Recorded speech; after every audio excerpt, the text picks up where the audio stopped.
90년대 수학여행 중 일어났던 일. 이제 슬슬 연말이고 여행 시즌이니 내가 여행 갔다 겪었던 무서운 이야기를 하나 해보겠다. 중학교 때 수학여행으로 교토에 갔었다. 저녁 식사를 마친 후 목욕도 하고 여관에서 취침 시간까지 신나게 놀고 있을 무렵이었다. 나는 오른쪽 옆방에 친한 놈들이 있었기에 그 방으로 놀러갔다. 우리는 트럼프도 치고 우노도 하면서 놀았지만 슬슬 그것도 질려갔다. 그때 누군가 무서운 이야기하자 라고 제안을 했다. 방불을 끄고 가운데 10명가량 모여 이야기를 시작한다. 돌아가며 이야기를 해나가다 A의 차례가 돌아왔다. 여기처럼 수학여행 숙소로 쓰이는 싸구려 여관에는 귀신이 나온대. 불제때 붙여놓은 부적이 그림이나 항아리 뒤 서랍 안 같은 곳에 붙어 있다고. 한번 같이 찾아보자. 무서운 이야기를 기대했기에 다들 영 분위기는 좋지 않았지만 방을 한번 뒤져보기로 했다. 실제로 있으면 있는 대로 재미있을 것이고 무엇보다 왠지 있을 것만 같은 느낌이었으니. 하지만 그림이나 항아리 뒤, 서랍 안쪽과 TV 아래까지 샅샅이 뒤졌지만 결국 뭐 하나 나오지 않았다. 그중 옆방에서 베개 싸움 하던 게 우리 방으로 넘어와 우리도 신나게 베개 싸움을 시작했다. 다들 점점 신이 나서 이불을 깔고 레슬링까지 해대며 수학여행의 밤을 즐기고 있었다. 신나게 놀다 조금 지쳐 쉬던 도중 A가 천장에 있는 점검구를 발견했다. 천장과 지붕 사이 공간으로 이어지는 보통집이라면 화장실 천장에 있는 바로 그것. 그 여관은 어째서인지 방 가장자리 천장에 그게 있었던 것이다. A는 나쁜 놈은 아니었지만 언제나 도를 넘곤 하는 놈이었다. 저 안에 들어가 보자. 옆방으로 넘어갈 수 있는 거 아냐? 어두운 곳을 싫어하고 폐서 공포증까지 있는 나는 단호히 거부했다. 다른 녀석들도 힘들어 죽겠다던가 더러워서 싫다는 등 나서는 놈이 없었다. 그럼 내가 들어가 볼 테니까 나 좀 들어 올려줘. 애들 셋이서 받쳐주고 A가 점검구를 연다. 조심스레 열었지만 먼지가 어락 쏟아진다. 아마 오랫동안 쓰지 않았던 거겠지. 열린 점검구 너머에는 어두컴컴한 공간이 보일 뿐이다. 뭐야, 어둡네. A는 안에 머리를 쑥 집어넣고 말한다. 그 안이 밝을 거라고 생각하기라도 한 걸까? 무언가 찾아낸 것인지 A가 소리를 냈다. 여기 뭔가가 있어. 그렇게 말하며 A는 양손을 구멍 안에 넣고 머리만 뺐다. 구멍이 작아서 머리랑 양손을 같이 넣을 수가 없었던 거겠지. 굿, 손을 천천히 어두운 곳에서 빼내고 바깥 세계로 가져 나온다. 손에 든 걸 본 순간 그 방에 있던 모든 아이들이 움찔했다. 천장과 지붕 사이 공간이 너무 어두워 A에게는 그것이 보이지 않았던 것이리라. 알았더라면 결코 그걸 꺼낼 생각 따윈 하지 않았을 텐데. A가 천장과 지붕 사이에서 찾아낸 건 붉은 표식에 찍힌 일본 종이로 감싸진 인형이었다. 부적과 붉은 책도 함께 있었다. 긴 세월 놓여 있었던 탓인지 인형 표면은 먼지로 검게 더럽혀져 있었다. 부적도 오래되어 간신히 글자를 읽을 수 있는 정도였다. 작고 붉은 책은 포켓용 사전 정도 크기로 검붉은 표지에는 무언가 알 수 없는 글자가 서 있었다. A는 놀라서 그런 건지 일부러인지 주변 아이들한테 그것들을 내던졌다. 물론 아무도 받으려 하지 않았고 책은 다다미 위로 불썩 떨어졌다. 인형은 종이로 만든 것인지 팔랑팔랑 춤추듯 방 구석으로 떨어졌다. 한 손과 한 다리는 다다미에 다른 한 손으로는 벽을 떠받쳐 우연히도 삐딱하게 선 자세였다. 부적도 나풀나풀 춤추면서 떨어져 인형의 뒤를 쫓는 것처럼 다다미 위로 내려왔다. 기분 탓인지 인형은 A를 째려보는 것 같이 보였다. A는 벌쩍 뛰어내리더니 다시 인형을 손에 들고 우리에게 던졌다. 아마 스스로 또 뭔가 위험하다는 걸 느끼고 있었으리라.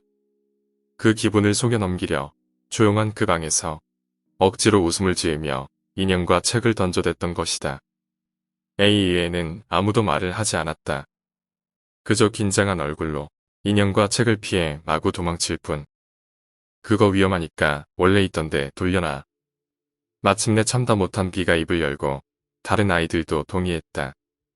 A도 곧바로 원래 자리에 돌려놓겠다고 하며 인형과 후적, 책을 주워 가볍게 먼지를 털고는 미안, 이라고 중얼거린 후 원래 있던 곳에 돌려놨다. 분위기도 죽었고 시침 시간도 가까워졌기에 다들 각자 방으로 돌아갔다. 나는 옆에 있던 내 방으로 갔고 A는 인형이 나온 그 방에 그대로 있었다. 곧 소등 시간이 지나고 선생님들이 돌아다니며 각 방에 불을 껐다. 방문은 살짝 열려 복도에 빛이 들어온다. 아마 떠드는 학생을 찾아내려 했던 방편이겠지. 선생님들이 복도를 왔다 갔다 하는 발소리가 들린다. 복도의 빛과 더불어 선생님들이 지켜주고 있다는 안도감 때문에 나는 아까 전에 인형 사건을 잊고 금세 잠에 빠지기 시작했다. 선생님의 발소리를 듣는 사이 꾸벅꾸벅 졸기 시작해 나는 깊은 잠에 들었다. 잠에 든 지 얼마나 지나서였을까. 꽝하고 땅이 울리는 소리에 놀라 나는 깨어났다. 꿈인가 싶어 떨리는 와중에도 두 번째 소리가 들리기를 숨죽여 기다렸다. 아마 나 말고 다른 녀석들도 마찬가지였던 모양이다. 곧바로 쾅쾅하고 똑같은 소리가 울려 퍼졌다. 그와 동시에 누군가 큰 소리로 외치기 시작했다. 아무래도 옆방에서 들려오는 소리 같다. 복도에서 선생님이 왜 그러냐 라고 외치고 A가 큰 소리로 소리치는 게 들려왔다. 우리는 당황해 방을 나와 옆방으로 뛰어갔다. 방 안에는 엄청난 광경이 펼쳐지고 있었다. A는 눈을 치켜뜨고 벽을 향해 손발을 휘두르고 있었다. 마치 벽에서 나오는 무언가에 필사적으로 저항하는 것 같은 모습이었다. 선생님이 A를 말리고 있었지만 A는 멈추지 않았다. 곧바로 다른 선생님들까지 달려들어 A를 붙잡았다. A는 억눌린 와중에도 소리치며 필사적으로 무언가에 저항하고 있었다. 보고 있는 우리들마저 겁에 질릴 정도로 날뛰며 소리치고 있었다. 누가 구급차를 불렀는지는 몰라도 곧바로 구급대원이 들것을 가지고 들어왔다. 들것에 실려 묶인 와중에도 A는 마구 날뛰었고 급기야는 실금까지 했다. 그리고 그대로 구급차에 실려가 버렸다. 선생님이 말하기에 이제 다들 자라. 저놈은 안 좋은 꿈이라도 꾼 걸 거야. 라고 말하며 방에서 아이들을 내쫓았다. 물론 그런 걸 본 이상 잠이 올 리 없다. 우리는 방에 돌아와 침착을 되찾은 후 선생님을 불렀다. 그리고 A가 지붕 밑에서 인형과 책을 찾아냈다는 것, 그걸 가지고 던지며 놀았다는 걸 전했다. 그런 건 관계없어. 저 녀석은 몽유병이나 뭐 그런 거 읽어야. 너희도 신경 쓰지 말고 자라. 일단 여관 사람들한테 그 이야기는 해 놓을 테니까. 선생님은 그렇게 말하고 곧바로 방에서 나가버렸다. 어쩔 수 없이 나도 이불 속에 들어갔다.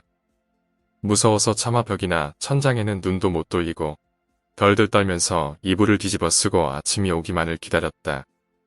이튿날 아침 역시 A의 모습은 없었다. 아침 식사 후 짐 정리를 하는데 우리 반 학생들은 모두 모이라는 지시가 왔다. 모이는 곳은 A가 있던 방이었다. 담임 선생님은 이미 와 있었고 방에 들어가 구석에서부터 차례로 정좌를 하고 앉았다. 어제 일 때문에 혼나는 건가 싶었지만 아무래도 그게 아닌 듯 했다. 우리가 모두 방에 들어오자 우르르 여관 종업원들이 들어왔다. 그리고 뒤이어 소복을 입은 신주 같은 사람이 셋 들어왔다. 모두가 손을 잡고 눈을 감은 후 병 같은 걸 들었다. 불제 비슷한 의식이 그렇게 2시간 정도 이어졌다. 그 후 아무 일 없이 수학여행은 끝났지만 A는 결국 돌아오지 못했다. 학교에 돌아온 후에도 A의 모습은 볼 수 없었다. 담임 선생님 말에 따르면 다른 학교에 전학 갔다고 한다. 소문에는 정신 이상자가 돼서 정신병원에 입원했다던가. 애인의 집도 이사를 갔기에 A의 소식은 아무도 알 수 없게 되어버렸다. 그 후 생각해보면 이상한 일투성이다. 우선 누가 구급차를 불렀는지 모른다는 점이었다. 분명 선생님이 구급차를 부르라고 소리는 쳤지만 실제로 전화를 한 사람이 없었다. 게다가 선생님이 말하고 곧바로 구급대원이 들어왔을 정도로 도착도 비정상적으로 빨랐다. 구급대원의 얼굴도 왠지 시커멓게 보이지 않았고 선생님들 중 보호자 자격으로 구급차에 함께 탔던 사람도 없었던 것이다. 그 방에서 무슨 일이 있었는지, 왜 인형과 부적과 책이 있었는지는 여러분의 상상에 맡긴다. 그 구급대원들은 사람이었을까? 벌써 30년 전 일이 되어버린 실화다. 오늘 이야기는 여기까지입니다.